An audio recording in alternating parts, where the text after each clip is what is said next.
How's it going, everybody? This is BeatTheBush. Typically, I record my YouTube videos in 4K quality using a Lumix GH5 camera with a Lumix 7 to 14mm G Vario lens. All this stuff together costs between $2,000 and $3,000. On top of that, you get some really good sound quality with a studio mic. Today, I'm going to compare it to this new camera over here called the EMEET SmartCam S800. It records in 4K. It has its own microphone, which I'll test out a little bit later. But for now, do you guys notice any difference between the resolution? They're both 4K, and if you have really good lighting, you probably won't notice any kind of quality differences either. The price difference between these two cameras is immense. This camera is under $120 or so. You do the math, it's about 1/20th the cost, roughly. Let me demonstrate the autofocus. It's amazingly fast. It's called the phase detect autofocus. They typically use this kind of autofocus on high-end digital cameras. Look at my palm and look at my face. Look at my palm. 1/1000, 1/1000, 1/1000, 1/1000. Super fast. In order to get all this really good low light detection, it uses a 1/2-inch Sony sensor, f1.8 and 4.7mm focal length. So the first test I want to do is a color rendition test. With no color grading, the colors appears to be a little bit washed out, a little bit dull on the GH5. However, typically on web cameras, they kind of boost the saturation a little bit. And this is typically what I notice with web cameras, is that the rendition of the color is more lifelike. Of course, when you have perfect studio lighting, everything is gonna look great. So what I'm gonna do now is turn down all the lights. First, I'm gonna turn down the studio lights. I can turn it off remotely like that. And everything is gonna start looking a little bit more yellow because I have 3 light bulbs turned on over there. I have my monitor that's shining some backlight at me. I have a light bar that's shining some light. So I can turn that off, go over to the brightness setting of my monitor and turn that all the way down. And now I would expect to see a bit more graininess in the web camera, in the EMEET. Between the EMEET and the Lumix right now, in this level of light, it seems to smooth out my skin tone a little bit more. It's doing some kind of processing that makes everything a little bit softer. So now let me turn off even more light. This is almost pitch black with a small glow coming from my monitor. You can barely see me on the EMEET right now. I'm gonna go ahead and turn the studio lights back on, but at its dimmest level, kind of like 1 or 2 light bulbs, what you would normally have at night in a typical room without any special lighting. If you look at the video quality, try to expand this to full screen and then you can see the fine details. Sometimes when the lighting is low, the color rendition will be not as good. Here we can compare between the EMEET and the Lumix GH5, the color rendition of both of them. And now I'm going to turn it back to some reasonable amount of lighting.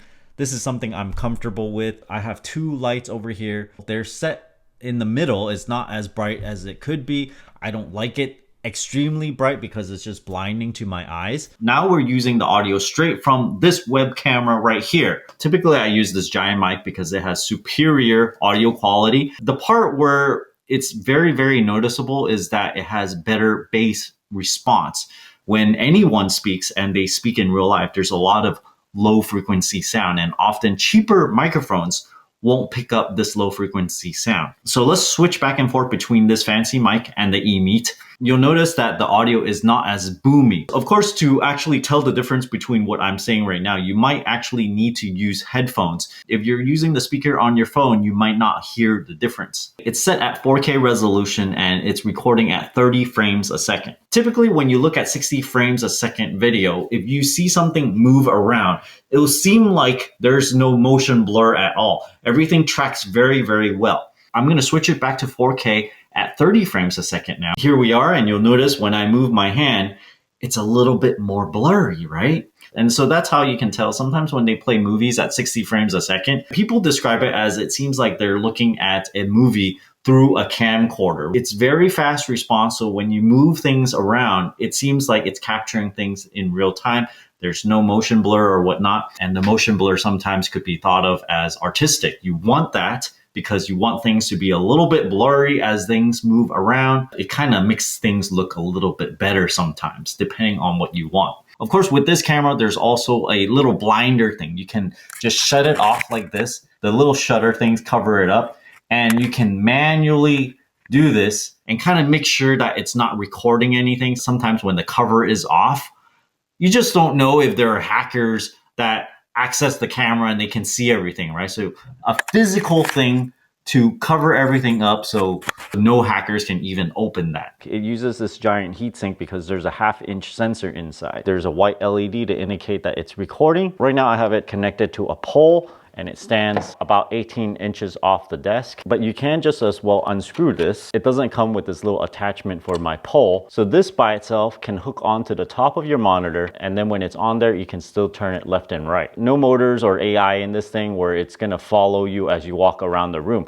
You just point this at yourself. Also, it has quite a bit of room for pointing downwards, particularly because it sits on top of your monitor. So you want it to point downwards a little bit to face toward yourself. I have the EMEET configuration software on right now at the same time as my OBS software. I can flip the horizontal as needed. The camera right now does not have high dynamic range on, so you'll notice it tries to expose the entire thing very, very uniformly. Take a look at the shadows over here on the dinosaur. It's well lit, except you have to notice the details on the texture on the animal itself. I'm gonna turn on high dynamic range. At least for my software, I have to close it and then reopen it in order to get this mode to turn on. Look at the dark spots, kind of like my hair. It's very, very black. And you look at the very bright parts, like this forearm right here, it's brighter. You'll notice that there's more texture on the T-Rex. Yes, everything is sort of a bit darker, but that's the whole idea. You want within the frame to have really dark blacks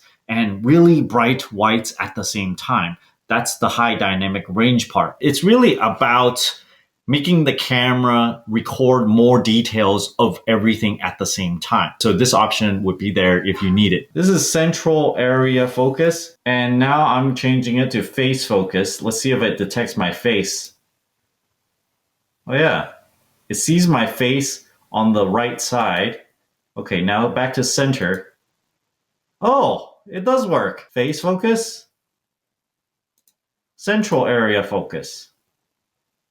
Okay, if I remove my hand, then it goes to my face because there's nothing in the center. There are different metering modes you can change too. Center metering mode, global metering mode, spot metering mode, or face metering mode. This is what they're using in order to change the exposure of the video. If we are center metering and we put something dark in the middle, you notice how it tries to change the brightness so you can see the middle better. If I select global metering, it's gonna try to see everything. That means it's not necessarily able to see all the texture on this bag. Right now it's on spot metering towards the center, and you'll notice it turned the brightness up a bit and my face looks like it's a little overexposed. So if I turn it to face, my face should be perfectly exposed now, and the bag is underexposed. So these are different metering modes depending on what you want it to do. If you're doing like a head talking video like I am, you would select face metering because you want the exposure to